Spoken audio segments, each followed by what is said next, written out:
Hello，咁多位同學仔，今次要分享嘅咧係四年班啊！你哋而家四年班咧學緊分數，OK？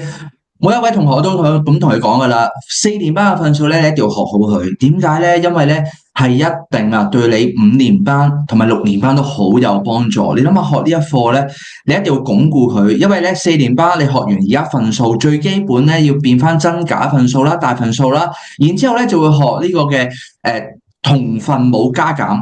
四年班學嘅同分母加減，之後去到五年班咧就到二分母加減，跟住咧就係分數乘法同埋分數除法。OK， 而呢兩課咧亦都係喺呈分試裏邊咧係可以話咧係必考嘅題目嚟㗎啦。亦都係一個好重要嘅 topic，對你哋之後咧五六年班咧都好重要。所以呢一課咧就學好佢，學好咗之後咧熟習咗之後咧，你之後咧就會好舒服，同埋咧覺得好容易㗎啦。好。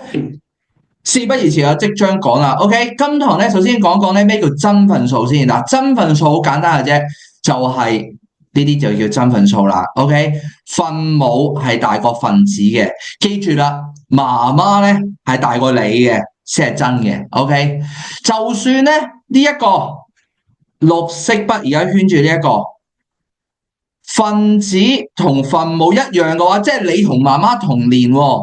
有冇可能啊？梗係冇可能啦，係咪？你冇可能同媽媽同年噶嘛 ？OK， 所以呢一個都係假嘅。OK， 更何況好似而家呢個綠色呢個，竟然係你大過媽媽啊！即係你生媽媽出嚟，係咪？冇理由啦，係咪？媽媽你仲咁細個嘅，你媽媽識唔識飲奶奶啊？咁樣冇可能噶嘛。所以記住啦，真嘅話咧就係分母大過分子。假嗰啲咧，就算一樣啊，佢都係假嘅。OK， 然之後咧就係大分數啦。OK， 大分數咧就係孭住咗個大分數，孭住咗一個真嘅分數，有個大分數喺隔離嘅，呢個大分數。OK， 好啦，下邊嘅題目就係話咧點可以將大分數轉翻去假分數。OK 啦，記住大分數變假分數好簡單嘅啫，乘加。下邊係乘，上邊係加，三二如六，六加二係八，所以咧就變成8/3。OK， 就係咁簡單嘅啫。OK， 做多個例子，8×6=48。OK， 48再加翻5，嗱，好多同學仔咧呢個我都要寫出嚟噶啦，因為好多同學仔呢啲心算咧出錯噶，53，所以咧係。嗱，記住分母唔使寫，唔會變㗎，分母照寫㗎嚇。上邊個分子大咗㗎咋 ？OK， 咁啊變翻做假分數咯喎。OK， 大分數變假分數，乘同加，下邊係乘，上邊係加。OK， 下邊假分數變做大分數或者係整數，好容易嘅啫。做一個示範，你哋就明白㗎啦。下邊呢一題，第7題，15/7。OK， 15/7。OK， 我寫一寫上嚟嚇。15/7，